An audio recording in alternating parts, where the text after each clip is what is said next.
Breaking news దేశవ్యాప్తంగా ఒకేసారి ఎన్నికలు నిర్వహించేందుకు ఎన్డీఏ సర్కార్ రెడీ అవుతోంది. ఇప్పటికే దీనికి సంబంధించిన కీలక నిర్ణయం తీసుకుంది. జమిలీ ఎన్నికలకు ఆమోదం తెలుపుతూ నిర్ణయం తీసుకుంది కేంద్ర కేబినెట్. కోవింద్ కమిటీ చేసిన సిఫార్సులకు ఆమోద ముద్ర వేసింది.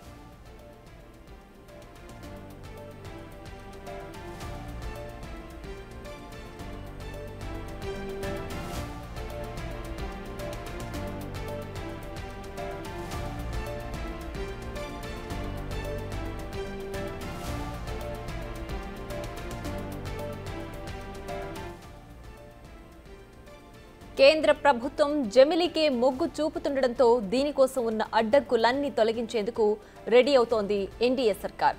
పార్లమెంటు నుంచి పంచాయతీ ఎన్నికలు అన్ని ఒకేసారి నిర్వహించేందుకు రెడీ అవుతోంది. కేంద్ర కేబినెట్ ఆమోదం తెలపడంతో ఇప్పుడు ఈ బిల్లు పార్లమెంటు ముందుకు రానుంది.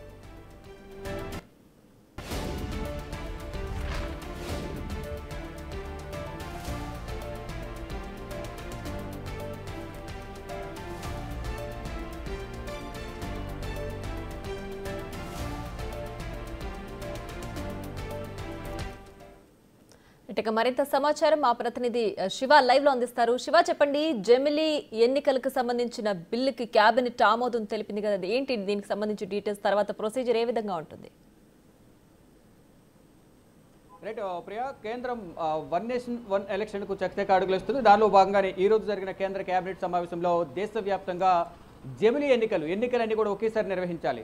మీరు అన్నట్లుగా పార్లమెంట్ ఎన్నికల నుంచి పంచాయతీ ఎన్నికల వరకు, ముందు పార్లమెంట్ ఎన్నికలు, తర్వాత ఇటు అసెంబ్లీ, పంచాయతీ ఎన్నికలు, ఈ మూడు కూడా ఒకేసారి నిర్వహించాలి అనేది ప్రధానంగా కేంద్ర ప్రభుత్వం భావిస్తుంది. దానిలో భాగంగానే 2023లో మాజీ రాష్ట్రపతి రామ్నాథ్ కోవింద్ ఆధ్వర్యంలో ఒక కమిటీని ఏర్పాటు చేశారు. 9 మంది సభ్యులతో రామ్నాథ్ కోవింద్ చైర్మన్గా, అలాగే మెంబర్స్గా కేంద్ర హోంమంత్రి అమిత్ షా, ఇతర శాఖలకు సంబంధించిన పలువురు కీలక సభ్యులు దీంట్లో మెంబర్స్గా ఉన్నారు. వారందరూ కూడా సంవత్సరం పాటు 2023 నుంచి మార్చి నెల వరకు కూడా దేశవ్యాప్తంగా పర్యటించి అన్ని రాజకీయ పార్టీలతో సంప్రదింపులు జరిపి సాధ్యాసాధ్యాల గురించి వారితో చర్చలు జరిపిన తర్వాత మొత్తం 47 పార్టీలతో చర్చలు జరిపితే దాంట్లో దాదాపు 32 పార్టీలు అనుకూలంగా, 15 పార్టీలు వ్యతిరేకంగా వారి యొక్క అభిప్రాయాన్ని వ్యక్తపరిచాయి. దాంట్లో దాదాపు ఎన్డీఏ కూటమికి సంబంధించిన పార్టీలన్నీ కూడా ఒకేసారి ఎన్నికలు నిర్వహించడం ద్వారా ఖర్చు కూడా తగ్గుతుంది అనేది ఇటు బీజేపీకి సంబంధించిన మిత్రపక్షాలు కానీ ఎన్డీఏ కూటమికి సంబంధించిన పార్టీలన్నీ కూడా ఏకాభిప్రాయం వ్యక్తం చేస్తాయి అనుకూలంగా. ఇక వ్యతిరేకంగా ఇండియా కూటమికి సంబంధించిన పార్టీలు, ఇటు కాంగ్రెస్, మరి ముఖ్యంగా కాంగ్రెస్ వ్యతిరేకత వ్యక్తం చేస్తోంది. ఇటు సాధ్యం కాని పరిస్థితిలో ఈ ఎన్నికలు ఉంటాయి, జమిలీ ఎన్నికలు అనేవి ఒకేసారి ఎన్నికలు నిర్వహించాలనేది సాధ్యం కాదు అనేది మల్లికార్జున ఖర్గే కానీ ఇటు ఇండియా కూటమికి సంబంధించిన పలు పార్టీలు కూడా దీన్ని వ్యతిరేకించాయి. కానీ కేంద్ర ప్రభుత్వం మాత్రం దేశవ్యాప్తంగా ఒకేసారి ఎన్నికలు నిర్వహించాలి, జమిలీ ఎన్నికలు అనేది ప్రధానంగా భావిస్తుంది. దానిలో భాగంగానే ఒకవైపు రామ్నాథ్ కోవింద్ అధ్యక్షతన చైర్మన్గా ఒక కమిటీని ఏర్పాటు చేయడం, ఆ కమిటీ నివేదిక ఇచ్చిన తర్వాత మార్చి నెలలో కమిటీ నివేదిక ఇచ్చింది. సెప్టెంబర్ నెలలో కేంద్ర మంత్రివర్గం ఆ నివేదికకు ఆమోదం తెలిపింది. మళ్ళీ ఇప్పుడు ఈరోజు ఆ బిల్లును ప్రవేశపెట్టాలంటే ముందు కేంద్ర మంత్రివర్గం ఆమోదం పొందాలి. కాబట్టి కేంద్ర మంత్రివర్గం ఈరోజు మధ్యాహ్నం 1 గంటకు సమావేశమైంది. 2 గంటల తర్వాత ఈ సమావేశం అనేది ముగిసింది. ఈ నేపథ్యంలోనే ఈరోజు బ్రీఫింగ్ కూడా లేదంటూ కూడా, నో బ్రీఫింగ్ లేదంటూ కూడా చెప్పారు. ఎటువంటి ప్రెస్ బ్రీఫింగ్ కానీ ఈ కేంద్ర కేబినెట్ లో వన్ నేషన్ వన్ ఎలక్షన్ సంబంధించిన బిల్లుకు ఆమోదం పొందింది అనేది ప్రధానంగా మనకు సమాచారం అందుతుంది. దానికి సంబంధించి అధికారిక ప్రకటన అనేది మరి కాసేపట్లో చేసే అవకాశం కనిపిస్తోంది. ఈ ఆమోదం పొందిన బిల్లును పార్లమెంట్ ఉభయ సభల్లో, అంటే ఈ పార్లమెంట్ సెషన్లో పెడతారా, నెక్స్ట్ పార్లమెంట్ సెషన్లో పెడతారా చూడాల్సింది. ప్రియా, చెప్పండి. రైట్ శివ, అయితే జమిలీ ఎన్నికలకు ముందు నుంచి కూడా విపక్షాలు, ఇండియా కూటమి నేతలు కూడా, ఖర్గే కూడా దీనికి వ్యతిరేకత చూపుతూనే ఉన్నారు. ఇది అసలు అసాధ్యమైన పని, ఇది జరగని పని అని చెప్పి. ఇప్పుడు కేబినెట్ దీనికి గ్రీన్ సిగ్నల్ ఇవ్వడం అంటే దీని తర్వాత ఎలాంటి అడ్డంకులు ఉండే అవకాశం ఉంది? ఎప్పటికీ ఇది కంప్లీట్గా ఆచరణలోకి వచ్చే ఛాన్స్ ఉండొచ్చు? రైట్, ఇప్పుడు ఈరోజు ఇది కేంద్ర మంత్రివర్గం బిల్లుకు, వన్ నేషన్ వన్ ఎలక్షన్ బిల్లుకు ఆమోదం తెలిపింది. కాబట్టి నెక్స్ట్ అనేది ఇటు పార్లమెంట్ ఉభయ సభల్లో ఆమోదం పొందాల్సి ఉంటుంది. అంటే ఇంట్రడ్యూస్ చేసిన తర్వాత మళ్ళీ పార్లమెంట్ ఉభయ సభల్లో ఈ బిల్లును ప్రవేశపెట్టిన తర్వాత జాయింట్ పార్లమెంటరీ కమిటీ, జేపీసీ ఒకటి కమిటీ ఏర్పాటు చేస్తారు. ఆ కమిటీలో కూడా వివిధ పార్టీలకు సంబంధించిన మెంబర్స్ని, ఎవరైతే ఎంపీలు ఉన్నారో, ఇటు రాజ్యసభ కానీ లోక్సభలకు సంబంధించిన ఎంపీలు ఎవరైతే ఉంటారో అన్ని పార్టీలకు సంబంధించిన మెంబర్స్ను దాంట్లో కమిటీలో మెంబర్స్గా ఏర్పాటు చేస్తారు. వారందరూ కూడా మళ్ళీ సమావేశమై అందరి అభిప్రాయాలు సేకరించిన తర్వాత ఈ బిల్లుకు సంబంధించి, అంటే గతంలో ఏదైతే వక్ఫ్ బోర్డు బిల్లు ఏదైతే ఉందో దానికి ఏ విధంగా జేపీసీ ఏర్పాటు చేస్తారో దీనికి కూడా ఒక జేపీసీ జాయింట్ పార్లమెంటరీ కమిటీని ఏర్పాటు చేసి దాంట్లో అందరి అభిప్రాయాలు తీసుకుంటారు. సాధ్యాలకు సంబంధించి వారందరూ కూడా మరోసారి చర్చిస్తారు. చర్చించిన తర్వాత మళ్ళీ అంటే ఒకవేళ పార్లమెంట్లో ఆమోదం పొందినప్పటికీ కూడా ఆ రాష్ట్రాలకు సంబంధించిన అసెంబ్లీలు కూడా ఇది ఆమోదం పొందాల్సి ఉంటుంది. అంటే ఇప్పటికే 32 పార్టీలు ఆమోదం తెలిపాయి కాబట్టి ఆ రాష్ట్రాల అసెంబ్లీలు కూడా ఆమోదం పొందే అవకాశం కూడా డెఫినెట్గా కనిపిస్తుంది. ఒకవేళ ఆమోదం తెలిపిన తర్వాత పార్లమెంటు ఈ ఎన్నికలు ఎప్పుడు నిర్వహించాలి అనే దానిపై మాత్రం ప్రధానంగా కొంత ఊహాగానాలు వ్యక్తమవుతున్నాయి. అంటే 2022, 27, 29 అనే దానిపై కూడా కొన్ని ఊహాగానాలు వ్యక్తమవుతున్నాయి. మ్యాక్సిమం 2029లోనే నిర్వహించే అవకాశం అయితే ప్రధానంగా కనిపిస్తున్నట్లు మనకు సమాచారం అయితే అందుతోంది. ఈ జమిలీ ఎన్నికల ద్వారా త్వరితగతిన నిర్వహిస్తే మాత్రం కొన్ని రాష్ట్రాల్లో ఆ ప్రభుత్వాలు త్వరితగతిన వారి యొక్క ప్రభుత్వం పడిపోయే అవకాశం అయితే కనిపిస్తోంది. అంటే ఇప్పుడు ఒకవేళ 2027లో నిర్వహిస్తే కనుక ఇటు హర్యానా, మహారాష్ట్ర, ఆంధ్రప్రదేశ్, తెలంగాణ ఇటీవల జరిగిన ఎన్నికలు ఏవైతే ఉన్నాయో జార్ఖండ్ ఈ రాష్ట్రాలకు సంబంధించిన ప్రభుత్వాలు కొత్తగా ఏర్పడ్డాయి కాబట్టి వారికి కొంత ఇబ్బంది ఏర్పడే అవకాశం ఉంది. త్వరగా ప్రభుత్వాలు మళ్ళా ఎన్నికలకు వెళ్లాల్సిన అవకాశం ఉంటుంది. కానీ ఇదంతా కూడా బేరీజు వేసుకుని ఎవరికి నష్టం జరగకుండా కొత్తగా వచ్చిన ప్రభుత్వాలకు ఎటువంటి నష్టం వాటిల్లకుండా ఈ ఎన్నికలకు సంబంధించి నిర్ణయాలు తీసుకునే అవకాశం కనిపిస్తుంది. మరొకవైపు ఇప్పుడు ఢిల్లీ ఎన్నికలు కూడా రాబోతున్నాయి. ఢిల్లీ ఎన్నికలకు సంబంధించి కూడా మళ్ళీ కొత్త ప్రభుత్వం వస్తుంది. మళ్ళీ వెంటనే ఎన్నికలంటే ఆ రాష్ట్ర ప్రభుత్వం ఒప్పుకునే అవకాశం ఉండదు. ఈ నేపథ్యంలోనే అందరి అభిప్రాయాలు మరొకసారి పరిగణలోనికి తీసుకుని 27, 29 మ్యాక్సిమం 29లోనే మళ్ళీ ఈ జమిలీ ఎన్నికలు వచ్చే అవకాశం కనిపిస్తుంది. అప్పటికి 29 అంటే అప్పటికి 1 సంవత్సరం లేదా 8 నెలలు 9 నెలలు ప్రభుత్వం పదవీ కాలం అనేది ప్రభుత్వ అసెంబ్లీ గడువు అనేది ఉంటుంది కాబట్టి వారి అభిప్రాయాలు తీసుకుని ఎవరికి ఇబ్బంది కాకుండా అందరితో చర్చించి ఫైనల్గా నిర్ణయం తీసుకునే అవకాశం అయితే కనిపిస్తుంది. ఈ రామ్నాథ్ కోవింద్ ఇచ్చిన నివేదిక ఆధారంగా మొదట ఎన్నికలు నిర్వహిస్తే లోక్సభ, అసెంబ్లీ ఎన్నికలు ఒకేసారి నిర్వహిస్తారు. ఆ ఎన్నికలు నిర్వహించిన తర్వాత 100 రోజులలోపు పంచాయతీ ఎన్నికలు నిర్వహించాలనేది రామ్నాథ్ కోవింద్ నివేదిక సమర్పించిన నేపథ్యంలో దానిలో పలు కీలక అంశాలు కూడా ఉన్నాయి. ఈ నేపథ్యంలో మళ్ళా తర్వాత లోక్సభలో ఆమోదం పొందాల్సి ఉంటుంది. 1/3 సంథింగ్ చేంజ్ అక్కడ మెజార్టీ ఉండాల్సి ఉంటుంది. వారందరి ఆమోదం పొందిన తర్వాత మళ్ళీ రాజ్యసభకు వెళ్ళాలి. రాజ్యసభలో కూడా ఆమోదం పొందిన తర్వాత అసెంబ్లీకి పంపించారు, రాష్ట్రాల అసెంబ్లీకి. అక్కడ కూడా ఆమోదం పొందిన తర్వాత ఇది ఇంప్లిమెంటేషన్కు వచ్చే అవకాశం కనిపిస్తుంది. ఇదంతా జరగాలంటే మళ్ళీ జేపీసీ జాయింట్ పార్లమెంటరీ కమిటీ కూడా ఒక కమిటీ ఉంటుంది. ఆ కమిటీ ఏర్పాటు చేసి దీంట్లో నిర్ణయాలు తీసుకుంటారు. నిర్ణయాలు తీసుకున్న తర్వాత అధికారికంగా ఈ జమిలీ ఎన్నికలు ఎప్పటి నుంచి నిర్వహిస్తారు, దానికి సంబంధించిన విధి విధానాలు ఏంటి అనే దానిపై కూడా ఈ కేంద్ర ప్రభుత్వం ఒక గెజిట్ను కూడా విడుదల చేసే అవకాశం అయితే ప్రధానంగా కనిపిస్తోంది. శివ, అయితే ఈ జమిలీ ఎన్నికలకు సంబంధించి ప్రస్తుతం ఇప్పుడు కేంద్ర కేబినెట్ ఆమోదం తెలిపిన నేపథ్యంలో ఒక అడుగు ముందుకు వేసినట్లయింది కదా. ఇప్పుడు పార్లమెంట్ ఉభయ సభల్లో ఒకవేళ దీనికి తగినంత ఆమోదం రాకపోతే అప్పుడు మళ్ళీ కేంద్ర కేబినెట్ ఆమోదానికి మళ్ళీ పంపించాల్సి ఉంటుందా? రైట్, అప్పుడు జేపీసీ కమిటీ అనేది ఒకటి ఏర్పాటు చేస్తారు. ఒకవేళ ఉభయ సభలో ఆమోదం పొందిన నేపథ్యంలో వ్యతిరేకత వ్యక్తం చేస్తే ఒక జాయింట్ పార్లమెంటరీ కమిటీ అందరి అభిప్రాయం తీసుకునేందుకు ఎవరైతే ఇప్పుడు రాజ్యసభ, లోక్సభలోని ఎంపీలు ఎవరైతే ఉంటారో వారందరితో అభిప్రాయాలు మరొకసారి తీసుకునేందుకు వివిధ పార్టీలకు సంబంధించిన వారందరూ కూడా దాంట్లో భాగస్వామ్యం కల్పిస్తారు.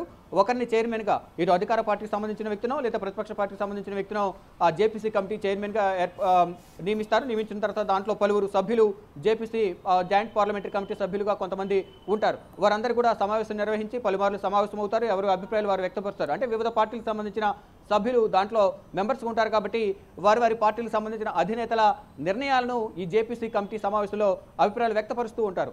ఇక వారందరి అభిప్రాయాలు అన్ని కూడా ఏకాభిప్రాయానికి వచ్చిన తర్వాత ఈ జమిలీ ఎన్నికలకు సంబంధించి ఒక నిర్ణయం తీసుకుంటారు. బిల్లును ఆమోదించేలాగా చర్చలు జరిపిన తర్వాత అంటే ఇదొక కంటిన్యూ ప్రాసెస్. అక్కడ అంటే కొంతమంది వ్యతిరేకత వ్యక్తం చేస్తున్నారు, కొంతమంది సుముఖత అంటే అనుకూలంగా ఉన్నారు. కానీ ఎవరు కూడా దీనికి సంబంధించి సానుకూలంగా కంప్లీట్ మెజార్టీ అనేది రావడం లేదు. అంటే 47 పార్టీలో 32 పార్టీలు దాదాపు అనుకూలంగా ఉన్నప్పటికీ కూడా మెయిన్ ప్రతిపక్షమైన జాతీయ పార్టీ అయిన కాంగ్రెస్ పార్టీ దీన్ని వ్యతిరేకిస్తూ ఉంది. ఇటు అధికార పార్టీ ఒకేసారి ఎన్నికలు నిర్వహించడం ద్వారా కొంచెం ఖర్చు తగ్గుతుందనేది ప్రధానంగా చెప్తున్నారు. కానీ ఒకేసారి ఎన్నికలు నిర్వహించడం టెక్నికల్గా సాధ్యం కాదు అనేది విపక్ష పార్టీలు, అందులోనూ కాంగ్రెస్ పార్టీ జాతీయ పార్టీ అధ్యక్షులు మల్లికార్జున ఖర్గే కానీ రాహుల్ గాంధీ ఇతర పలువురు కీలక నేతలు అయితే చెప్తూ ఉన్నారు. కానీ ఇక కేంద్ర ప్రభుత్వం మాత్రం ఈ జమిలీ ఎన్నికలకు వెళ్లాలనే కృత నిశ్చయితం ఉంది. దానిలో భాగంగానే ముందడుగు పడినట్లుగా మనం ప్రధానంగా చెప్పాలి. మొదట ఒక కమిటీని ఏర్పాటు చేద్దాం. రామ్నాథ్ కోవింద్ ఆధ్వర్యంలో ఆ కమిటీ నివేదికను సమర్పించడం మార్చిలో, సెప్టెంబర్లో ఆమోదం తెలపడం. అంటే నివేదికకు ఆమోదం సెప్టెంబర్లో తెలిపారు. ఇక బిల్లు ప్రవేశపెట్టాలా, ప్రవేశపెడితే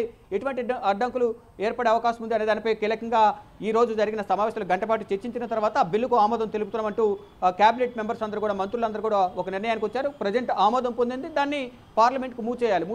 చేసిన తర్వాత ఏం జరగబోతుంది అనేది కూడా చూడాల్సి ఉంది. రేపు పార్లమెంట్ సమావేశాలు ఎల్లుండి శనివారం కూడా జరిగే అవకాశం కనిపిస్తుంది.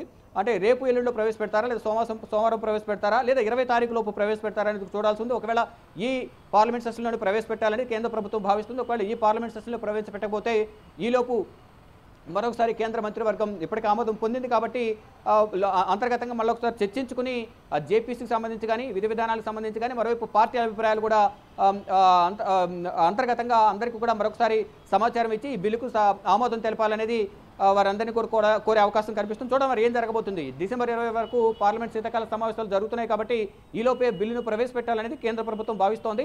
ఈలోపే ప్రవేశపెట్టి జేపీసీ కమిటీ కూడా ఏర్పాటు చేస్తే ఈలోపు ప్రక్రియ ప్రారంభమవుతుంది, కొనసాగుతుంది. కాబట్టి ఆ దిశగా కూడా అడుగులు వేసేందుకు కేంద్ర ప్రభుత్వం యోచిస్తోంది. చూడాలి మరి ఏం జరగబోతుంది. ఈరోజు కేంద్ర కేబినెట్ ఆమోదం తెలిపింది. జమిలీ ఎన్నికలకు సంబంధించి కేంద్ర ప్రభుత్వం బిల్లును ఉభయ సభలో ప్రవేశపెట్టాల్సి ఉంది కాబట్టి ఎప్పుడు ప్రవేశపెడుతుందో అనేది కూడా మనకి అధికారికంగా తెలియాల్సి ఉంది. Priya. Right Shiva, thanks for the updates.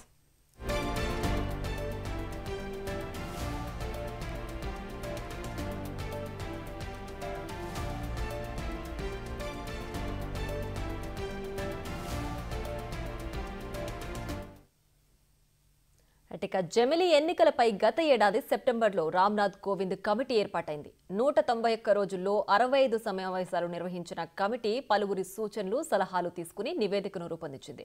ఇక ఈ కమిటీకి 47 రాజకీయ పార్టీలు తమ అభిప్రాయాలను తెలిపాయి. ఇందులో 32 పార్టీలు జమిలీ ఎన్నికలను సమర్థించగా 13 పార్టీలు మాత్రం జమిలీ ఎన్నికల బిల్లును వ్యతిరేకిస్తున్నాయి. జమిలీకి జైకొట్టిన పార్టీలు వనరులను ఆదా చేయడం, సామాజిక సామరస్యాన్ని కాపాడడం, ఏకకాలంలో దేశం అభివృద్ధి జరగడం సాధ్యపడతాయని అంటున్నాయి. వ్యతిరేకిస్తున్న పార్టీలు మాత్రం జమిలీలో లోపాలను చూపిస్తున్నాయి. జమిలీ వల్ల గడువులోపే ప్రభుత్వాలు పడిపోయే అవకాశం ఉందని వాదిస్తున్నాయి. అవిశ్వాసం ఎదుర్కొనే ప్రభుత్వాల విషయంలోనూ ఇది జరగొచ్చని అంటున్నాయి. అంతేకాదు జమిలీ నిర్వహణకు భారీగా సిబ్బంది, ఈవీఎంలు, వీవీప్యాట్లు అవసరమని గుర్తు చేస్తున్నాయి.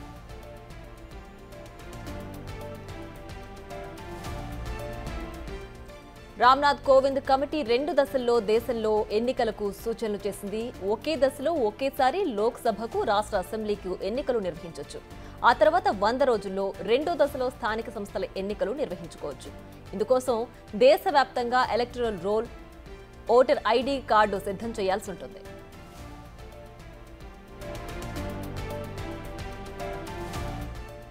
గతంలో భారత్లో 1951, 1952లో లోక్సభ, అన్ని రాష్ట్రాల అసెంబ్లీలకు ఏకకాలంలో మొట్టమొదటి సాధారణ ఎన్నికలు జరిగాయి.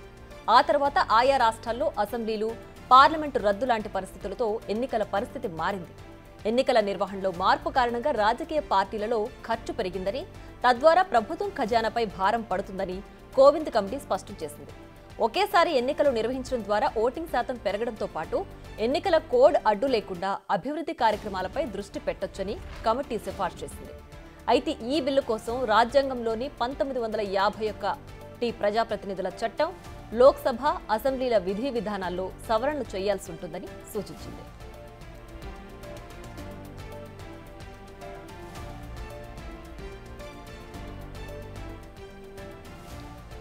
మొత్తంగా ఒకే దేశం, ఒకే ఎన్నిక నిర్వహించాలంటే ముందుగా రాజ్యాంగానికి 6 సవరణలు చేపట్టాల్సింది. ఇందుకు 6 బిల్లులు ప్రవేశపెట్టాల్సింది. వీటిని పార్లమెంట్లో 3/2 మెజారిటీతో ఆమోదించాల్సి ఉంటుంది. ప్రస్తుతం పార్లమెంట్లో ఎన్డీఏకు సాధారణ మెజారిటీ ఉంది తప్ప 2/3 మెజారిటీ లేదు. రాజ్యసభలో 145 సీట్లుండగా ఎన్డీఏ బలం 112 మాత్రమే. ప్రతిపక్షాలకు 85 సీట్లున్నాయి. రాజ్యాంగ సవరణ బిల్లులో ఆమోదం పొందాలంటే 164 ఓట్ల అవసరం ఉంది. లోక్సభలో మొత్తం 545 స్థానాలుండగా ఎన్డీఏకు 292 సీట్లే ఉన్నాయి. 2/3 మెజారిటీ అంటే 364 మంది సభ్యుల మద్దతు అవసరం ఉంటుంది. ఇక్కడ చిన్న మెలిక కూడా ఉంది. మొత్తం సభ్యులను పరిగణలోకి తీసుకోకుండా సభకు హాజరై ఓటు వేసిన వారిలో 2/3% మెజారిటీ సరిపోతుందన్న నిబంధన ఉండడంతో చివరి నిమిషంలో అనూహ్యమైన పరిణామాలకు కూడా అవకాశం ఉంటుంది. మరి ఈ బిల్లు ముందున్న సవాళ్లను మోడీ సర్కార్ ఏ విధంగా ఛేదిస్తుందో చూడాలి.